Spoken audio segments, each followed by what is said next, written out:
Assalamualaikum warahmatullahi wabarakatuh. Selamat berjumpa kembali ya para pejuang cuan. Nah, kali ini kita pejuang cuan nih teman-teman ya.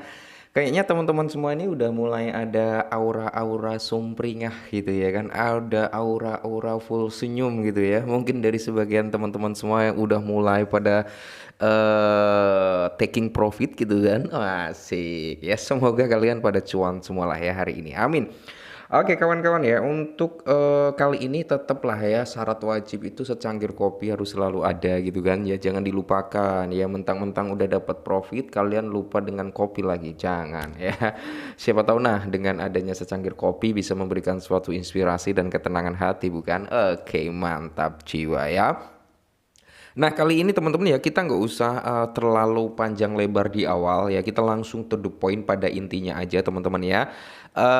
Kita akan membahas salah satu altcoin ya, dia masuk dalam kategori bisa dikatakan ya 50 besar lah ya. Dia berada di urutan 38 atau berapa, yaitu si Kaspa teman-teman ya. Karena Kaspa ini kalau kita lihat-lihat ya jarang sekali teman-teman dibahas di Indonesia, jarang banget teman-teman ya.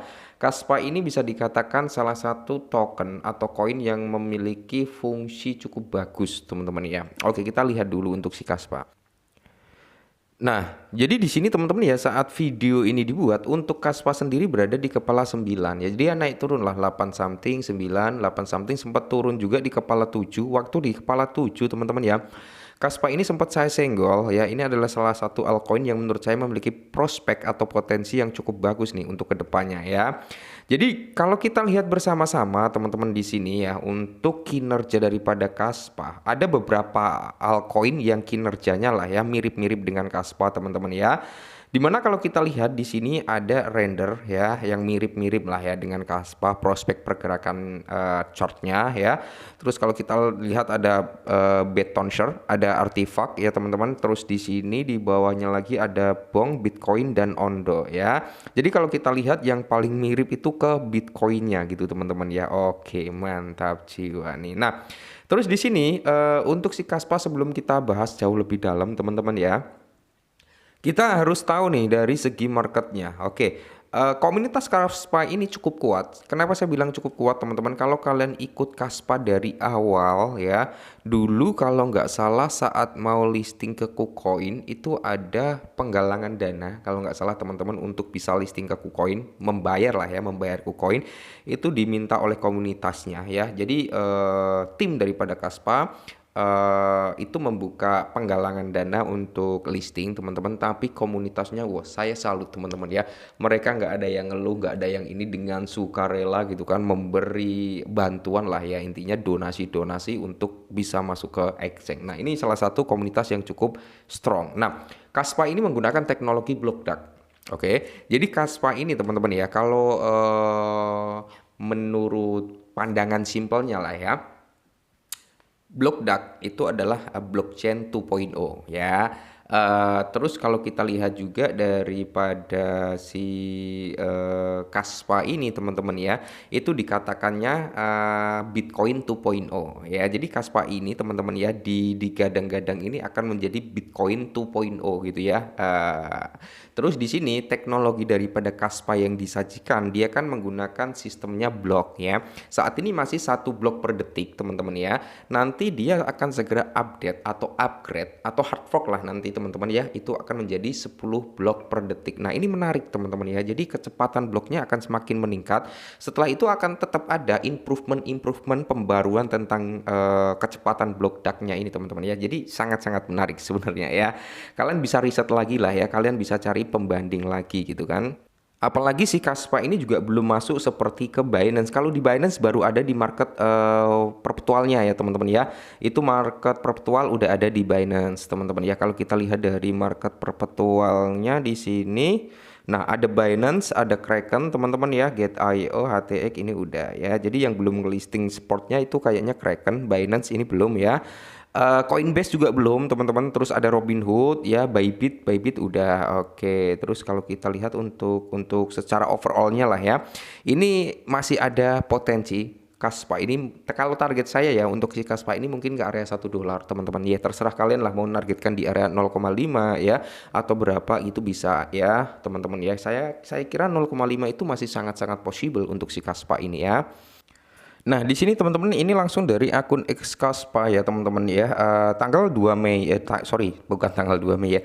Tanggal 2 April kemarin dia sempat nge-up atau memberitahu lah ya kepada para miners. Jadi pengingat untuk semua operator node Kaspa. Nah, Bursa Penambangan Solo dan kumpulan penambangan Crash God Hard Fork V1 ya, V1 tuh 1.0.0 ya adalah pembaruan wajib. Jadi di sini ya tingkatkan sekarang untuk memastikan Anda siap untuk peluncuran mainnet pada tanggal 5 Mei. Nah, kemungkinan besar mungkin nanti pada tanggal 5 Mei akan ada volatilitas harga untuk si Kaspa ini. Mungkin bisa mengalami grow up kembali gitu teman-teman ya. Jadi kalau kita lihat untuk saat ini ya main hard fork version ya, dan pada tanggal 5 Mei teman-teman ya itu akan terjadi mainnet aktif. Nah, ini sangat menarik sebenarnya. Oke, untuk si Kaspa.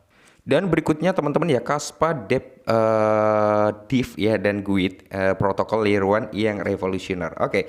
Jadi di sini apa itu Kaspa? Nah, di sini dijelaskan juga apa itu Kaspa, teman-teman ya, yayasan teknis Kaspa. Di sini dijelaskan semua ya, teknologi blok dark Kaspa memecahkan keterbatasan ini dengan apa?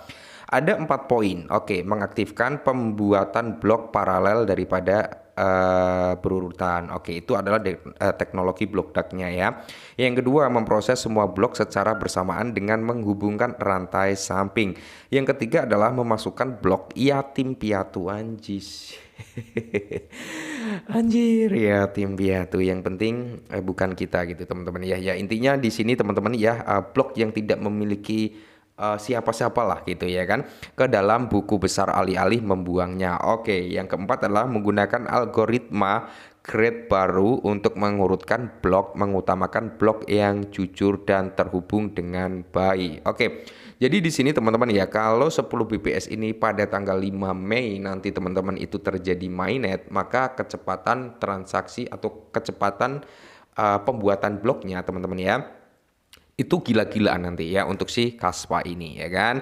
Terus kalau kita lihat juga teman-teman ya arsitektur, nah ini bisa kalian lihat sendiri teman-teman ya, currency supply, real time TPS-nya 1,7 TPS teman-teman ya, untuk real time BPS-nya 1,6 BPS. Nah, kalian bisa melihat untuk fitur teknis. Nah, jadi di sini ada beberapa fitur keterjangkauan, ada pemangkasan data blok ya, bukti SPV, dukungan subnetwork, ada tanda terima kriptografi, ada rumus massa harmonik juga ya kan. Jadi sebenarnya Kaspa ini tercipta teman-teman ya itu untuk melengkapi apa yang tidak ada, apa yang tidak bisa dicapai di Bitcoin. Ya salah satunya adalah efisiensi waktu tentunya ya, trilima yang tidak terpecahkan. Intinya seperti itu teman-teman ya, untuk melengkapi kekurangan daripada si Bitcoin itu sendiri teman-teman ya. Dan mekanisme Kaspa ini pergerakannya juga sama, dia berbasis Proof of Work. Jadi dia harus ditambang, harus di mining gitu teman-teman ya,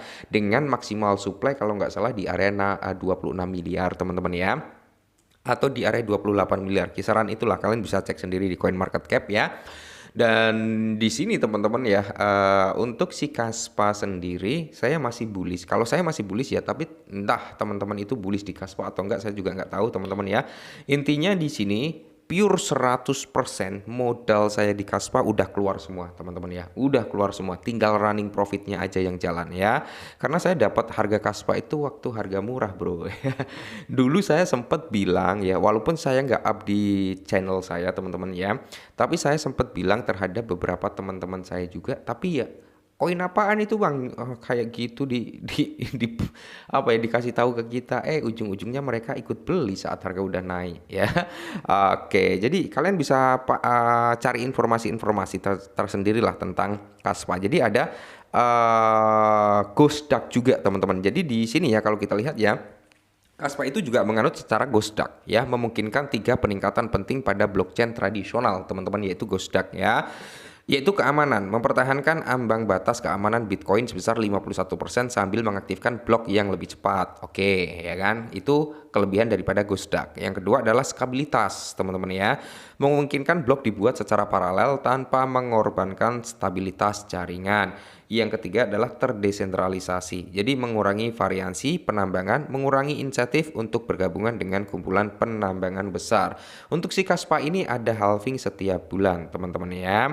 Nah, jadi di sini Kaspa ini ya selain menggunakan teknologinya Block Duck, dia juga menggunakan protokol Ghost Duck, teman-teman, dan solusi Trilema ya. Gitulah intinya melengkapi apa yang kurang di Bitcoin ya. Jadi buat teman-teman silakan riset sendiri. Kalau saya sih masih bullish untuk Kaspa. Ya tetap disclaimer intinya tetap semangat dan salam